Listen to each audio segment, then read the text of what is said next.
Can You Save the Day? Written by Shannon Stocker, illustrated by Tom Disbury. The letter A sat by a frog and chatted with a duck and a dog until the letter B swept by, a wicked twinkle in his eyes. There are 5 vowels in your group, but 21 in our grand troop. I'm a more important letter. Consonants are so much better. A knew it only took one hand to count the members in her band, but consonants need all the toes and all the fingers plus a nose. The letter B stuck out his tongue and bragged, "Our group is number 1. Offended, A said, "You'll regret when all the vowels are gone, I bet."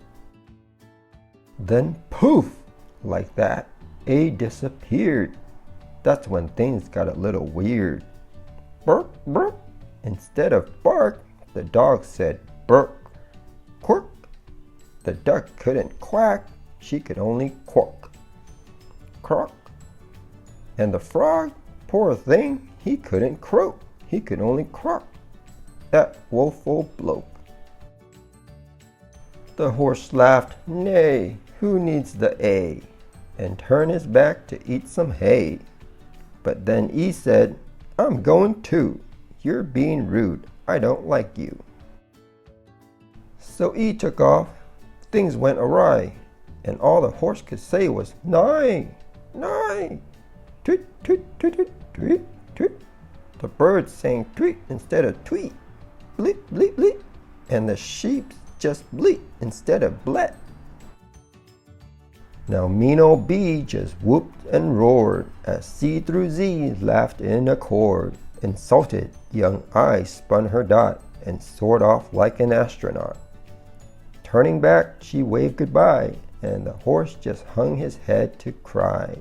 "Night" was all he could utter. "Onk, onk" was all the pig could mutter. The cow cracked up besides the bunny. They thought it was all too funny, so they sat and watched the fun as A-E-I left one by one. But wouldn't you know it, the next to go would be the cow's lone vowel, O. Was all that she could say when O decided not to stay. C, the pigeon too, they couldn't coo. C was all they could do. Cook-doo-dee. The rooster, I bet you can guess. Cook-doo-dee. She said distress. The consonants were so absorbed in laughing that they all ignored a tractor speeding toward their crowd. Fast asleep, ahead it plowed. Only U and B observed the tractor as it swung and swerved. Z. It snoozed and snored away, gaining speed to B's dismay. "Stop!" But B tried to shout in fear, but stoop was all the world could hear. Stoop! And when he tried to scream, "Watch out!" Wooch oot was all he could spout. Wooch oot! Determined, B jumped to his feet and bolted to the tractor seat.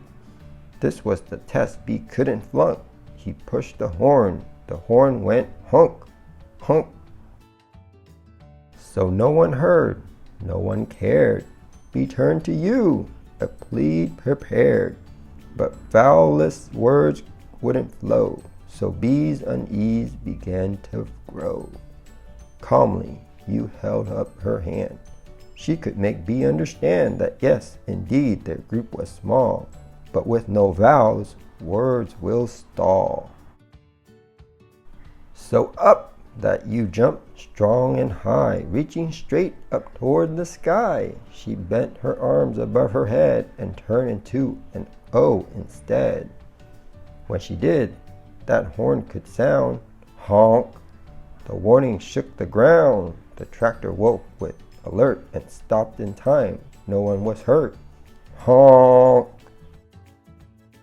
You turned toward the consonants, nodded with some confidence, and off she marched to make things right and help the letters reunite.